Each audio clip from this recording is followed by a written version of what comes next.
going. So I go with Sanders and I mean Watson, Sanders, and that's your plan, and that's what you go for, and that's how you build your team around.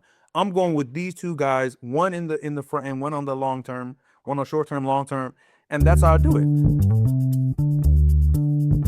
Greetings and salutations, and welcome to the Odd Coaches Podcast, the authentic voice of coaching leadership, where coaching wisdom meets real talk. I am your host, Dr. Keith Adams, and on today's Top Shelf Tuesday edition, in segment one, we're going to talk about quarterbacks on underperforming teams. We're going to get into the Cleveland debacle. We're going to talk about Aaron Rodgers with his last dance, and Jacoby Brissett is holding out.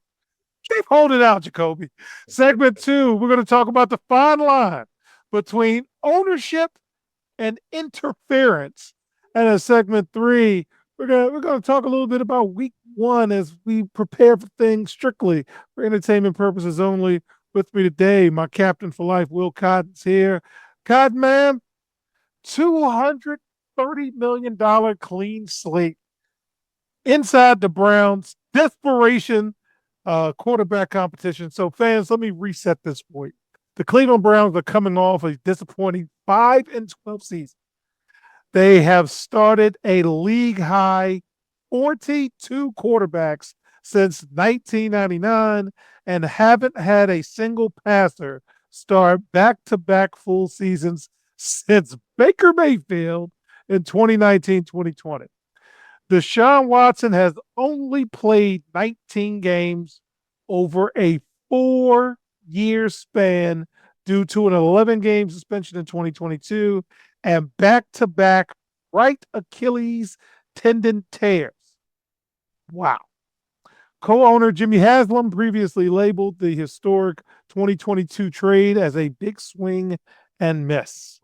Watson is entering the final year of his fully guaranteed $230 million contract. He is owed $46 million for this season, and a post-June 1st release next season would trigger a staggering $86.2 million dead cap hit. Don't forget, though, you also have Shedeur Sanders. You also have Dylan Gabriel and some other cat, Talon Green. So, Will, if you're Cleveland, how are you handling all of this?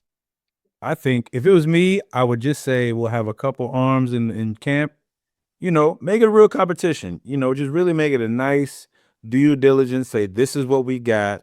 The plan is for me. I'm running out with Deshaun Watson as the starter QB week one. That's just my thing. The kid is head and shoulders still much better than Shedeur Sanders, in my opinion. He's only 30 years old, so people are acting like he's not 45 or like he's not old. He's young. He's 10 years younger than me. So I remember when I was in 30, I felt good. Now you've had 2 injuries to Achilles. He's never been a mobile quarterback. So as long as he can kind of, manage that, I think he's fine. And then as soon as you find the right point, put it in Sanders. Put in Sanders. Put the other 2 on the back burner. I think at the end of the day, you cut them, because even if you drafted Dylan Gabriel ahead of Sanders, you got to keep get rid of. Yeah, I mean, you can. They've gotten rid of first rounders easier than that, and they're third rounders. So I would definitely give them. There's no problem. And again, there's no problem, because why? That's who you are. You're the Cleveland Browns. It makes sense. You know what I'm saying? But use it to your advantage, in my opinion. Play dumb. Don't let people think we're going. So I go with Sanders and Watson, Sanders, and that's your plan, and that's what you go for, and that's how you build your team around. I'm going with these two guys, one in the front and one on the long term, one on short term, long term, and that's how I do it. Again, makes sense, right? But this is the Cleveland Browns. I can't lie. I'm so excited for preseason football. If Cleveland's on, I'm watching in the fourth quarter because I want to see who's in there. All right. Yep. So Aaron Rodgers, at age 42, signed a 1-year contract worth up to $25 million to return to Pittsburgh as its starting quarterback. Teammates expressed genuine shock at seeing the veteran in the building so early for voluntary workouts, while others like Mike Pittman Jr. and tackle Troy Alfatno found out he was officially re-signing via social media. So here's the depth chart for the Steelers. Will Howard, the Ohio State product, Mason Rudolph, small hands guy, and Drew Aller is that's your quarterback room. What are you thinking about Pittsburgh, sir? I'm really surprised. I'm really surprised that they didn't address that even like a couple of years ago. It's just very, very strange. Even in the draft, there's a couple of guys that got drafted that, were even a product, things like that. You're bringing on Mason Rudolph, he's not it, obviously. You're giving Aaron Rodgers $25 million, and again, it's only good and sexy in in the early summer or late summer, but when it gets into the cold and the falls and the playoff time, those hits take a toll even more so. You know, I'm just surprised. I think Pittsburgh has a hard time moving on things. I mean, how many times have they had Mike Tomlin for so long? I think when he kind of left and then they brought in what's his name again, Mike Mike McCarthy. McCarthy. Yeah, Yeah. they're gonna learn the same thing that Dallas learned. Um, we'll see. That's what they're gonna get. It's unfortunate because I think they're becoming old school. That's just not good football. I think they're still kind of thinking like the 70s, 80s, 90s, 2000s of how they manage things, just kind of like the Yankees are managing it right now. And I Mm-hmm. think they're not looking forward in terms of what's going to produce wins in the 2026, 2027, 2030s, 2040, things like that. All right. And finally, for this sec, so we got to talk about the Cardinals. And Jacoby, you go do your thing, man. So anticipated starting quarterback Jacoby Brissett officially began a contract holdout by skipping Arizona Cardinals voluntary OTAs. He has not attended any part of the voluntary offseason program. Brissett is entering the final season of a 2-year deal, and he is scheduled to earn a base salary of $4.88 million with only $1.5 million guaranteed. The holdout is heavily driven by a market disparity within his own locker room, Will. The Cardinals signed free agent backup Gardner Minshew, and they gave him $5.14 million guaranteed, out earning Jacoby Brissett's guaranteed deal, despite the fact that Jacoby is the internal favorite to start. So we also have Mike LaFleur as the new coach, and this marks his very first practice as a first-time head coach. But your backup is out earning your starter. If you're Jacoby, what are you thinking about all of this? If I'm Jacoby Brissett, first of all, you're old. Secondly, you've been a career. You've never been a starter. You've never been somebody brought you in, gave you a ton of money, and said, "Here are the keys. Let's run it." No one ever thought you had that ability. But you get out and you've made money. You made close to $70 million just being a backup. You know. Now I get it. Hey, at some You point, can't have a backup make you more than a starter, man. Come on. exactly. At some point, you gotta like really, look into yourself and look for your interest, man. And I think he should. Now, I don't think they're gonna bite because again, It's Jacoby Brissett. yeah, he's not Jacoby Brissett. He's not even a Pro Bowler at some point. You know what I'm saying? Like, and you've already paid the other players, so it's like at worst he doesn't come, and I'm starting that guy, and whatever happened. Now let's keep it real. Jacoby Brissett's going to get a job. I'm sure he's going to get a job. Somebody's going to get hurt. Somebody playing bad. He's going to get brought into in camp. I mean, shit. I mean, he could go into a lot of teams right now and get picked up. I mean, the Vikings. If that kind of falls apart, the whole thing with the kid from Michigan. They'd be, hey, Jacoby Brissett, is he available? How's the arm looking? Is he, Oh, you know? man. So, and he's a good teammate. So go get hey man, get the bag. That's always number one. You can't play football forever. So if you don't get it here, people will just say like he never tried to get the bag or he could have got more. Try and get your bag, man. And it's not over because if they start playing terrible, I'm talking about abysmal, just like terrible, like interceptions, crazy fumbles, all kinds of stuff, they will give him You a can't pay that guy 1.5 guaranteed when the quarterback market exactly. is just slightly above that. Okay. It's like, look, coach, like we always talk about it. It's like a sandwich in the airport. It doesn't matter where you're gonna get that sandwich from. It's gonna cost you $12. It doesn't matter where you Yes. get it at minimum. Yes. So that's what it is. You know what I'm saying? So or you can get or that's just what it is. Or go hungry on the airplane and eat the pistachio. All right. So, fans, when we get back in segment 2, we're going to talk about a bunch of owners and how they're handling the transition as we get ready for the NFL season. We'll be right back on the Odd Coaches Podcast. Today's student athletes face pro-level challenges without pro-level support. The CKA SAVE project is here to change that. For 16 plus years, Dr. Keith Adams and his team have provided comprehensive academic and athletic support from middle school through post-graduation transitions. NIL guidance, transfer portal navigation, academic coaching, career planning, they've got it covered. The CKA SAVE project. When your future is on the line, experience matters. Learn more at www.ckasaveproject.org. Welcome back to the Odd Coaches Podcast in segment 2. Got to talk about the fine line between ownership and interference. So, ownership impact is not binary. It ranges from hands-off, accountability focused, that's like Josh Harris in Washington, they tell me, to collaborative and active, like Harley Erstate Gordon in Indianapolis, to primary decision maker like Jerry Jones in Dallas. And the success of these models often hinges on whether the owner trusts the experts they employ.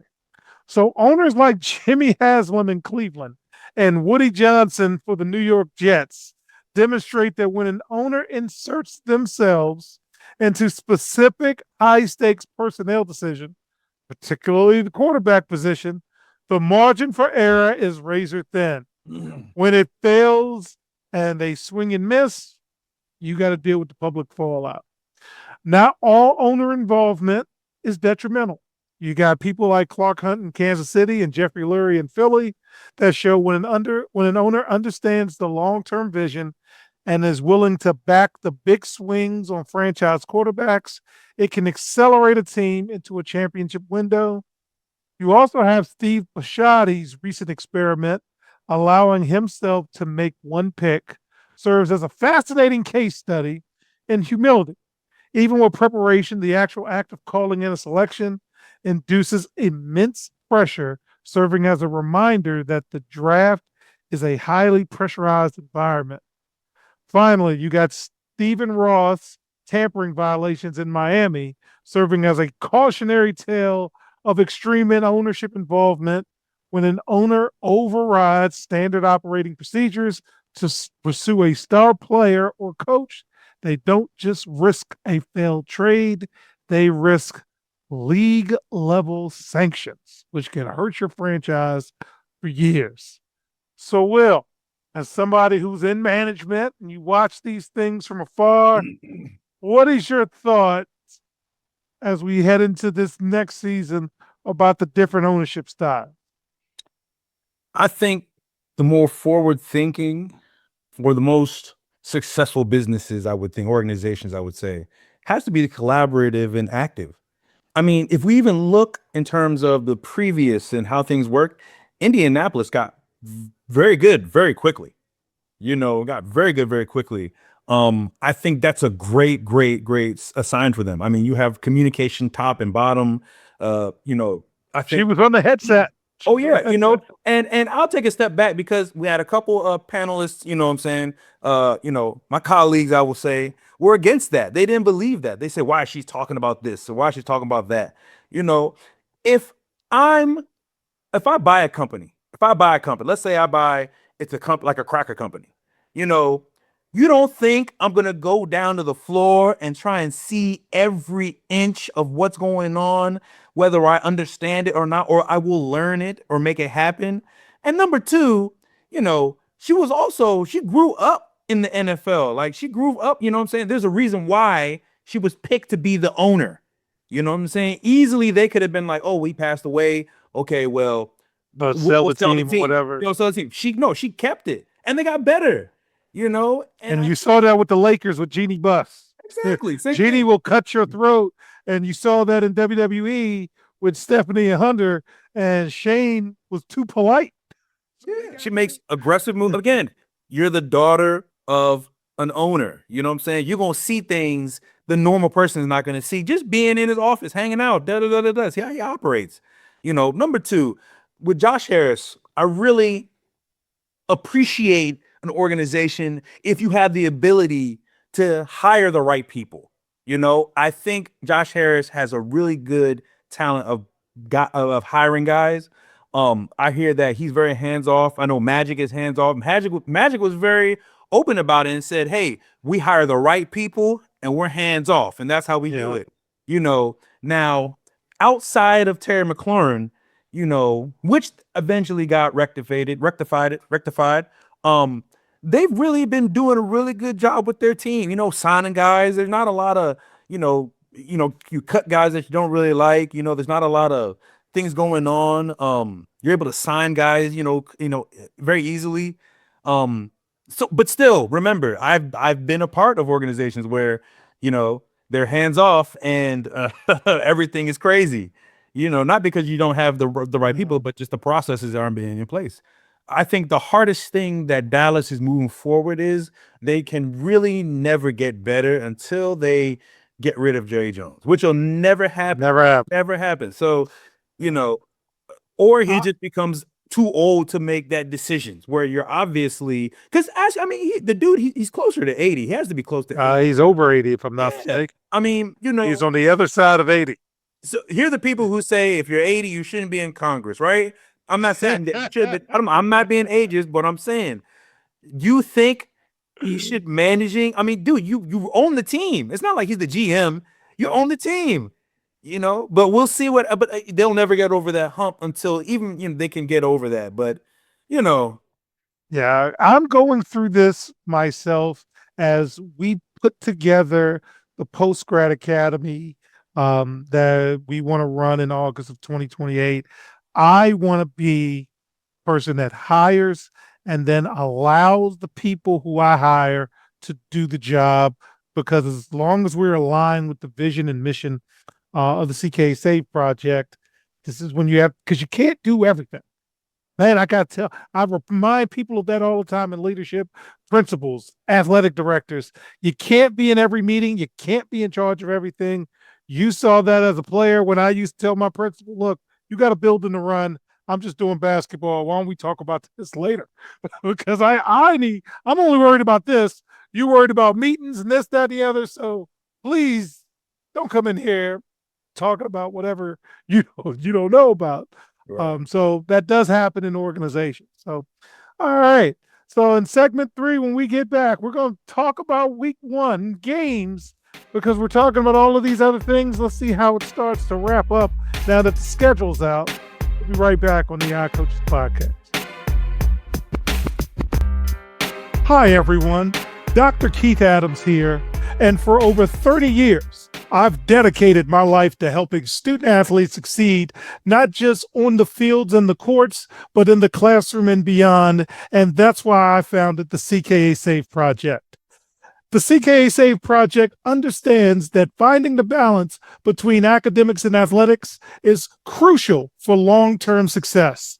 That's why the CKA Save Project offers a range of programs, including personalized consulting, mentorship, and coming in 2027, our innovative Gap Year Basketball Academy, designed to assist both young men and women reach their full potential both on and off the court. I'm incredibly excited to announce that the CKA Save Project is now partnering with the Cascade Sports Network. This partnership will allow us the opportunity to amplify our message and reach even more student athletes through the Odd Coaches Podcast and other exciting initiatives. Join the CKA Save Project and the Cascade Sports Network as we empower the next generation of student athletes.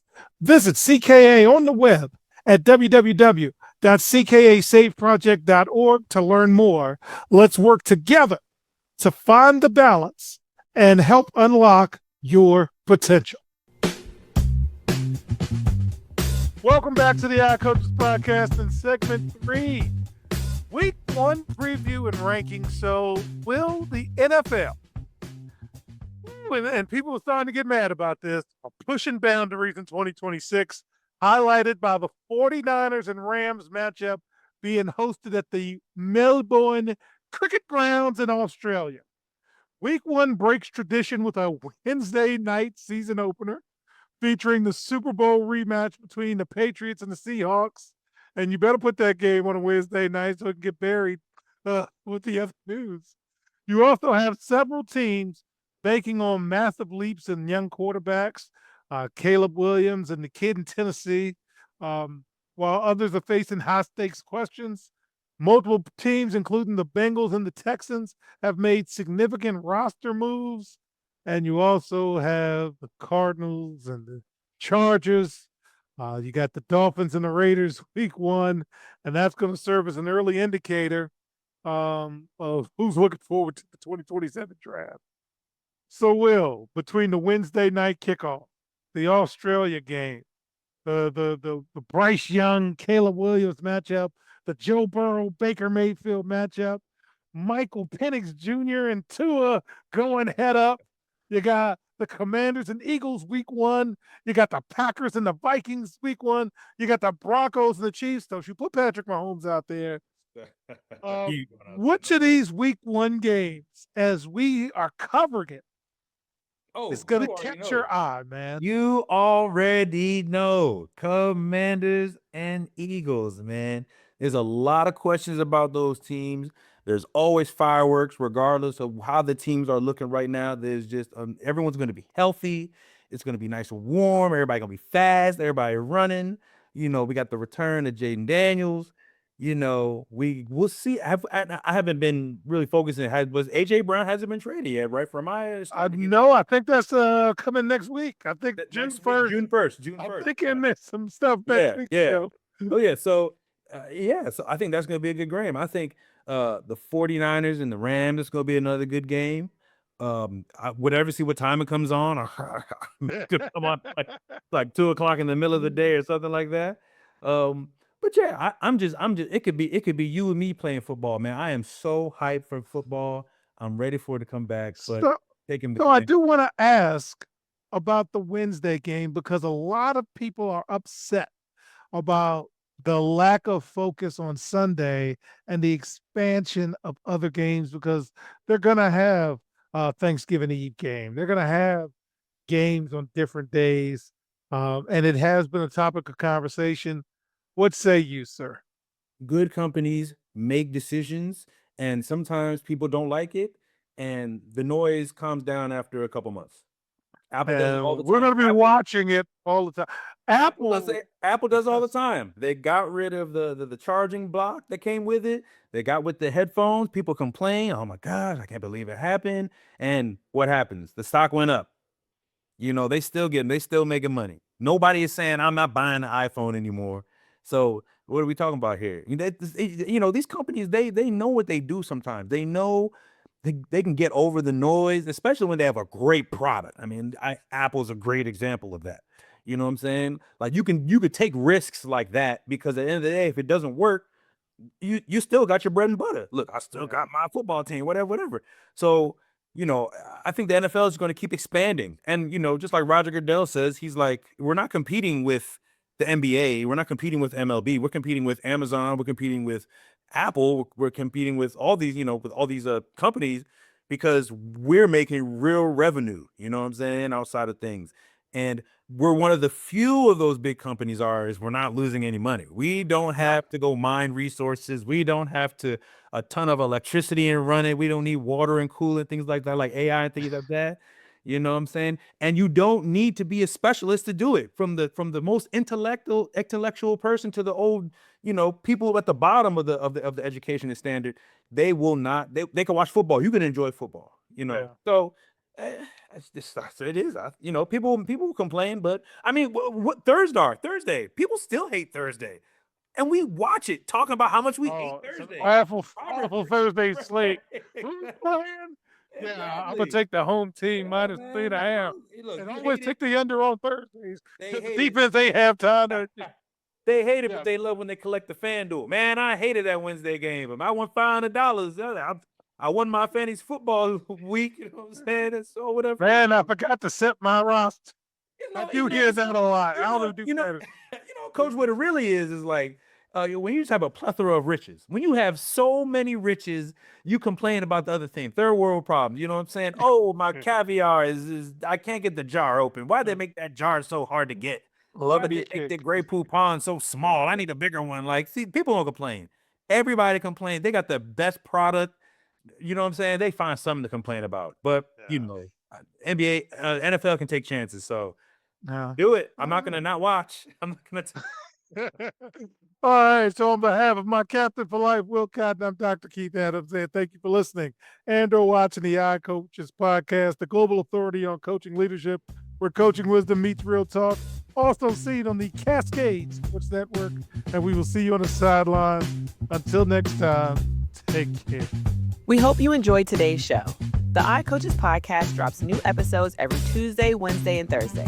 Make sure you subscribe to the iCoaches podcast on YouTube, Spotify, and iHeartRadio. Follow the iCoaches podcast on the X platform at iCoaches. Follow Dr. Keith Adams and the CKA Save Project on social media at CKA Save Project.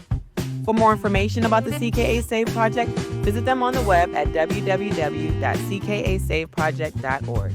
See you next time on the iCoaches podcast.